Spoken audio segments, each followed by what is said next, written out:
Hey everybody, welcome to the Off-Farm Income Podcast and welcome to our YouTube channel, everybody. This is our Tuesday episode. Today I'm catching you up on what is going on around our farm here in Kuna, Idaho. Very happy to be here with you, and let's get started.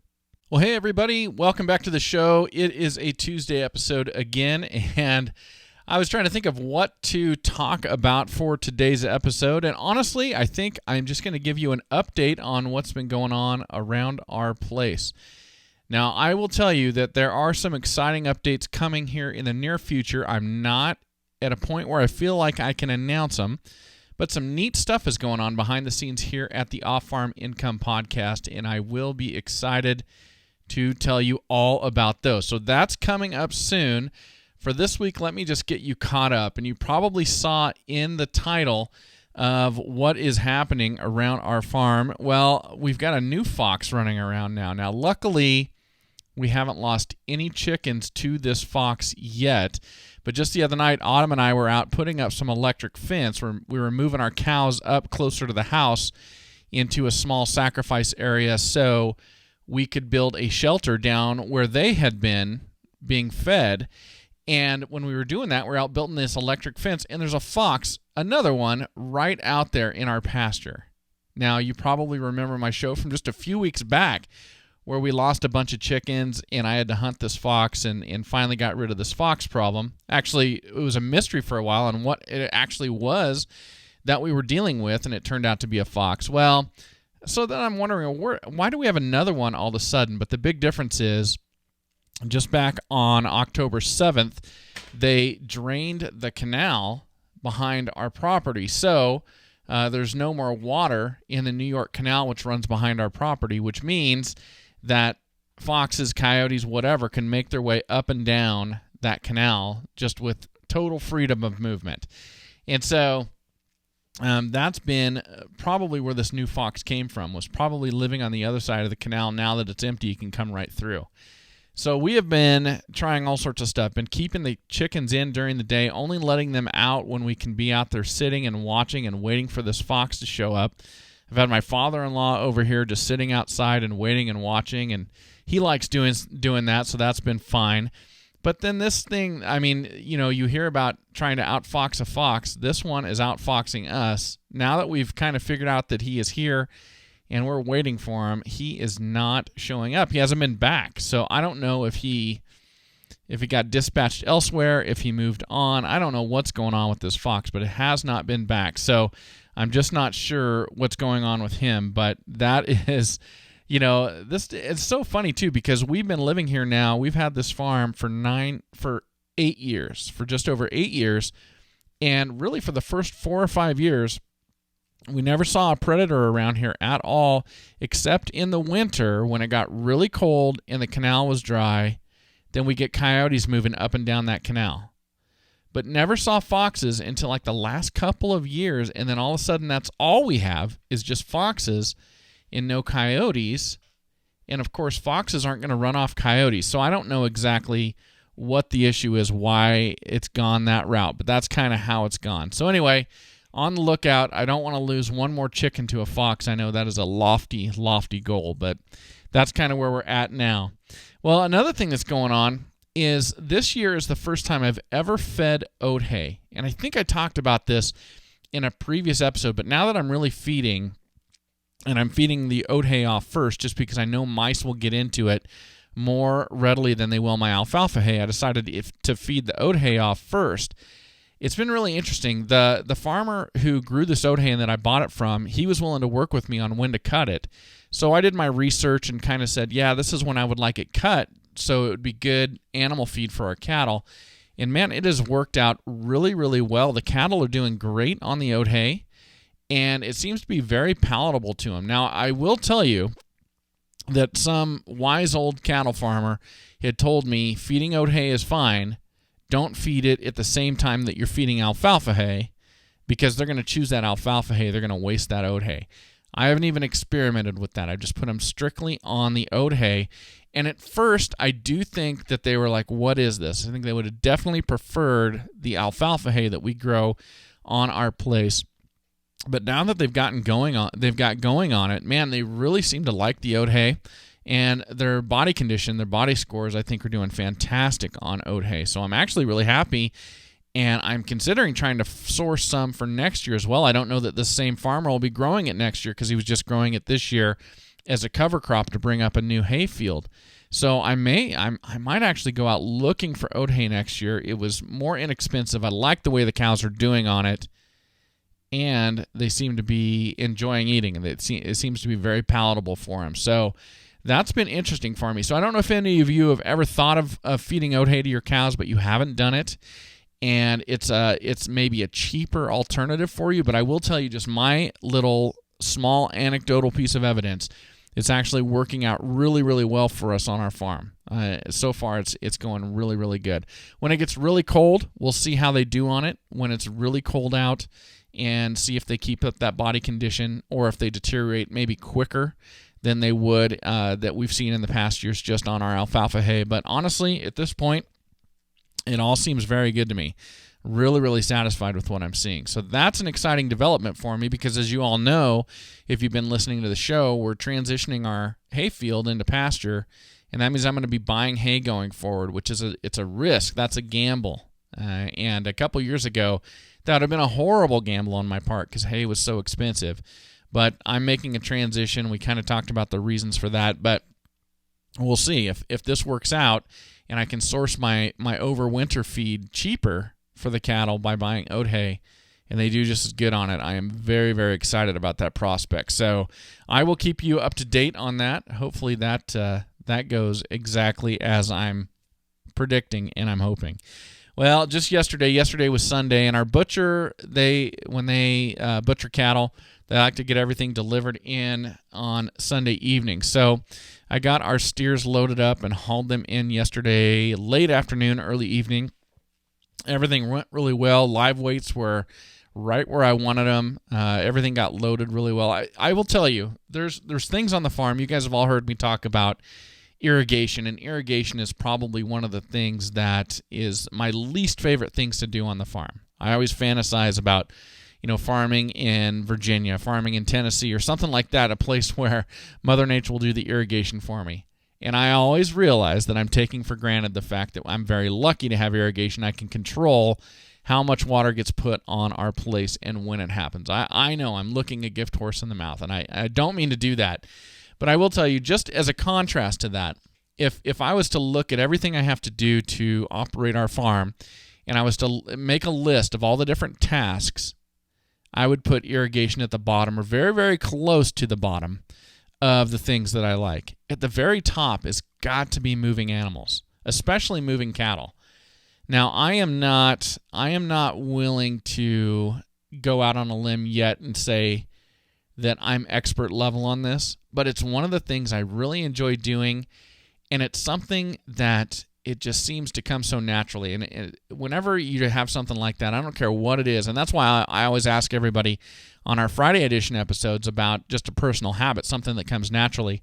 For me, I really enjoy it, and it just seems to come naturally. It's a blast for me to do. Most of the time, I don't need any help. Now, let me back up on this and say, this is with our cattle on our farm. Our cattle are very, very used to me, and they might be reading me just as much as I'm reading them, and we've just kind of figured it out together. If I walked onto somebody else's farm, I don't know that I could do this with their cows. The too many mitigating factors that go into that. But with my cattle, man, it is great. I can get them into the paddock I want them to get into. I know just where to step, just where to stand to get them to make the turn, even to do a 180-degree turn just around a fence line or something like that. And just was exhibited again yesterday, just having, well, the first thing I had to do is I had to sort these steers off and get them pinned up. And then, and I use different techniques now. I just am done fighting with cows. I did that as a younger man, and I had some train wrecks, and I think that's why I calmed down on it. So now, of course, I get them pinned up. They've got full access to the trailer. For this time, it was just 24 hours. But for 24 hours, full access to the trailer. They can get in, they can get out. I've got the trailer parked right there, and I fed them in there, watered them in there, and they were just naturally going in and out of the trailer just out of curiosity. So when it came time to load them, it really took nothing. Just a slight bit of pressure, and they turned once they looked and saw that there was relief from my pressure going into that trailer. They just turned and just walked right in, and I just closed the door behind them. Really great. I love being able to work cattle like that and have it go the way I want it to go.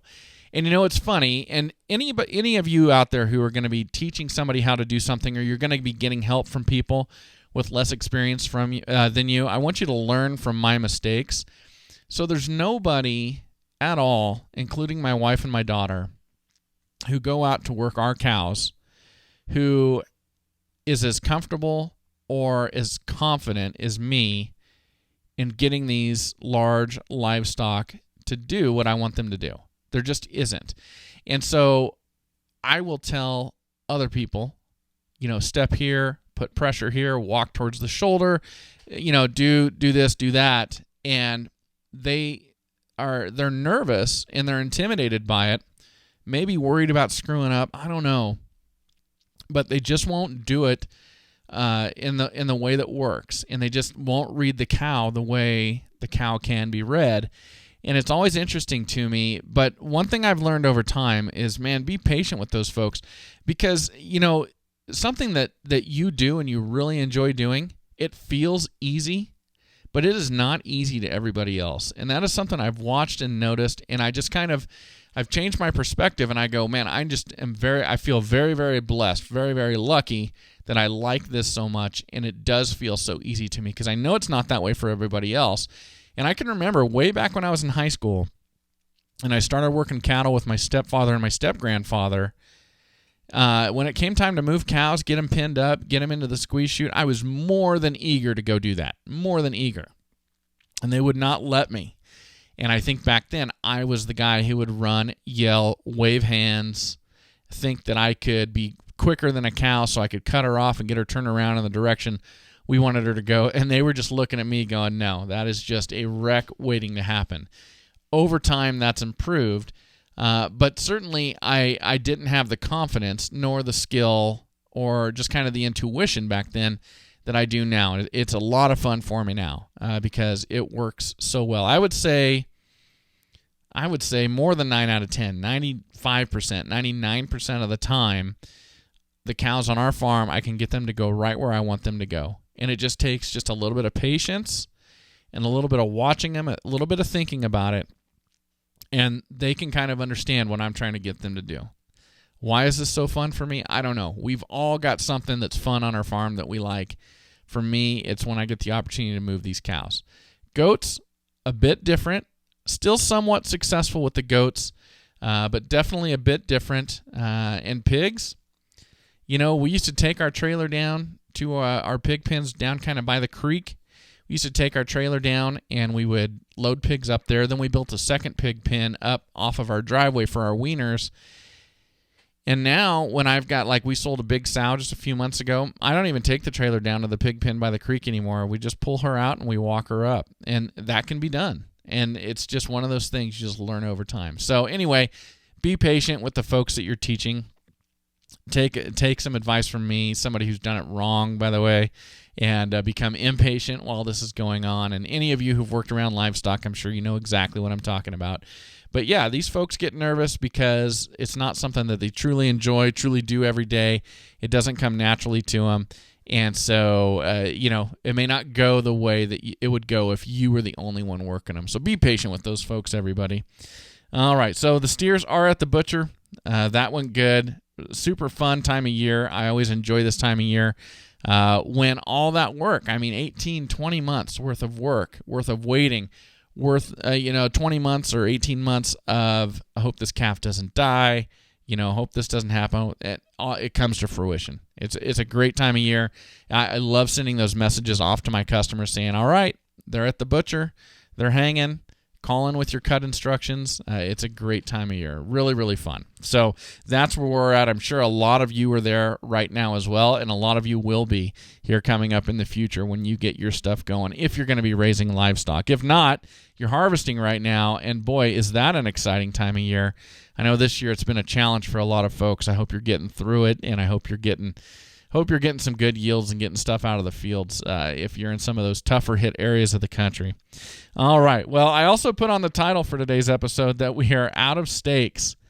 And I'm getting some looks at home on this deal from Autumn. Now, I am very fortunate that I have a wife that really enjoys eating beef. And that's a big deal for me because I get to eat a lot of beef because she likes to eat a lot of beef. And we are running out of steaks. And I sold all of our steers this fall. I could not resist the temptation. So everything that we had coming ready this fall, I contracted all of them and I sold them. Now, I had a backup plan, and that's because I had one steer, so just one, he was dropped late. His mom must have reabsorbed the first time that she was pregnant or settled, and so he was about 3-4 months late.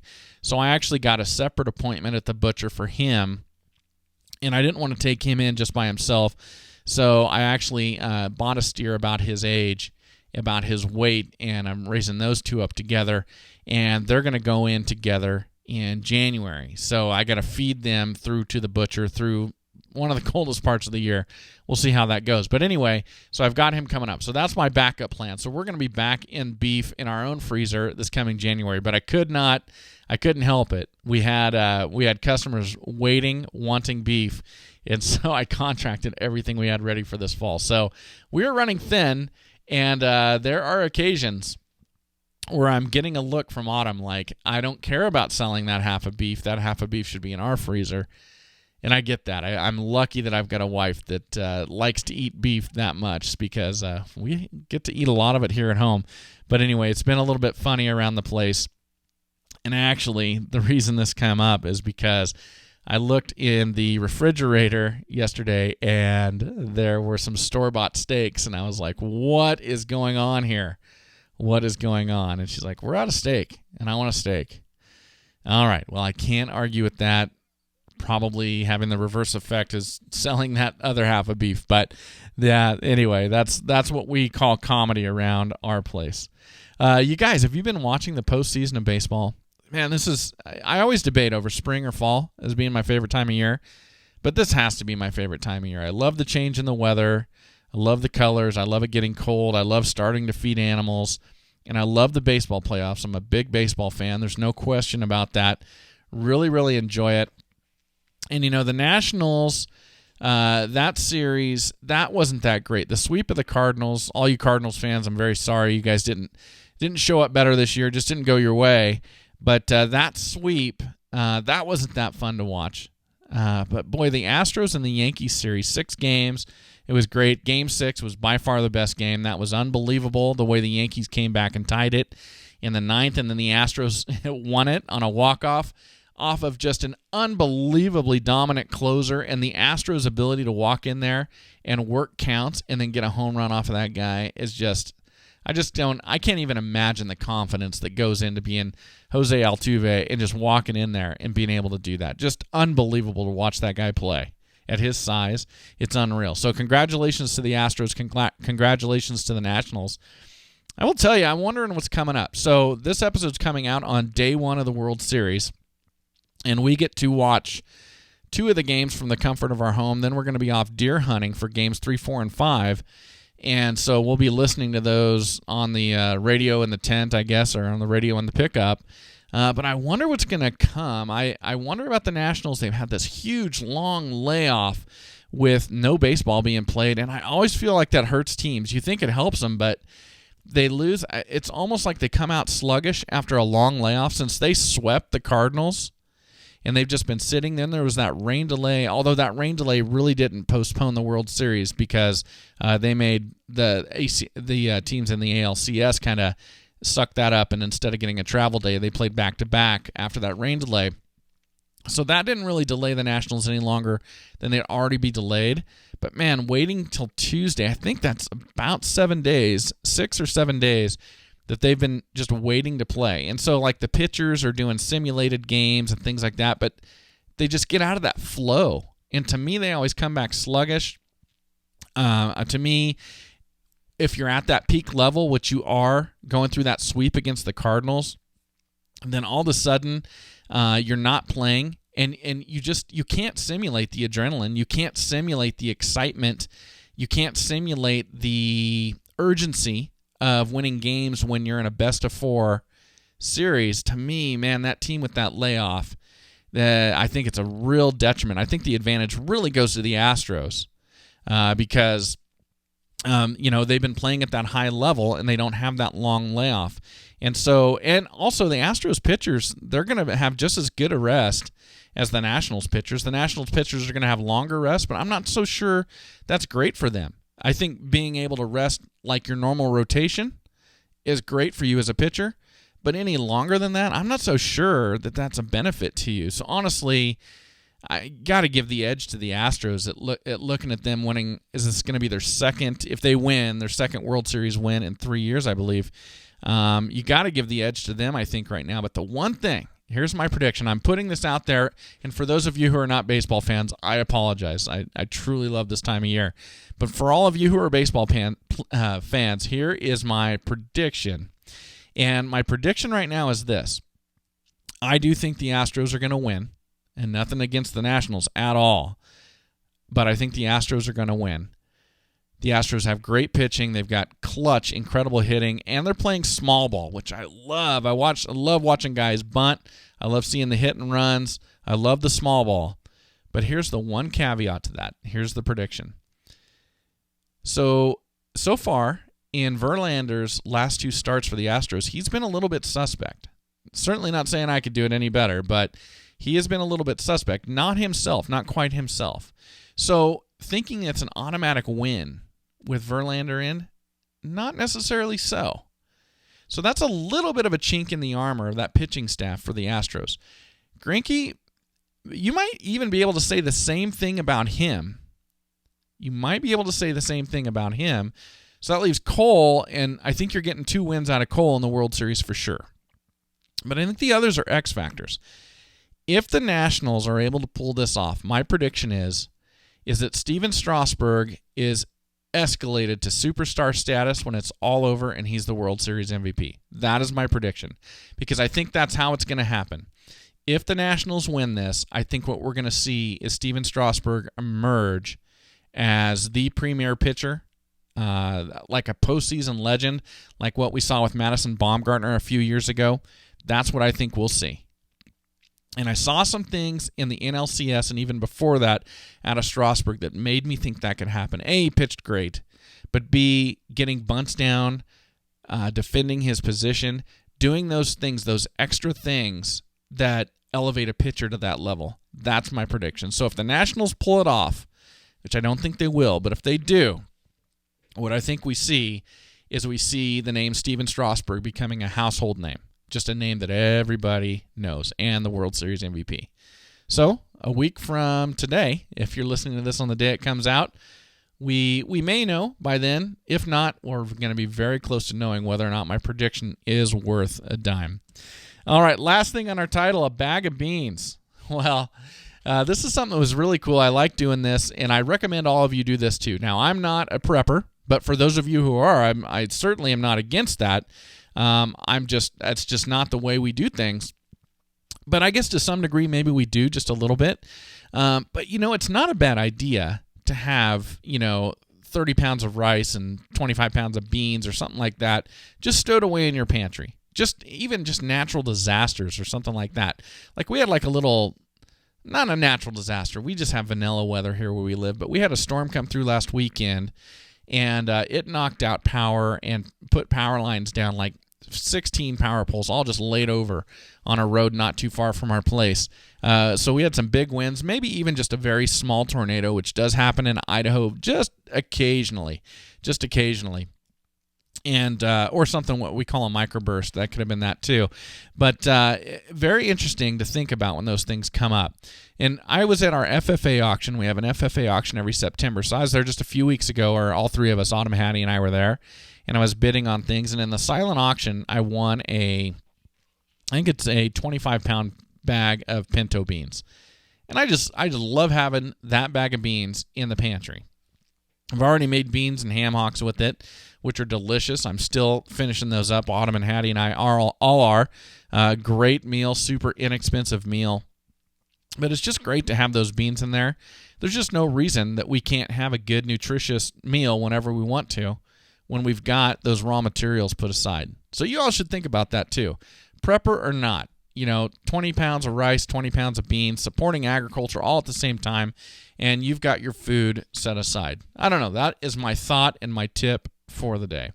Well, hey, everybody, thank you so much for joining me for this Tuesday edition episode. It is just catching you up on everything that is going on with us, and we hope to talk to you soon. Have a great rest of your week.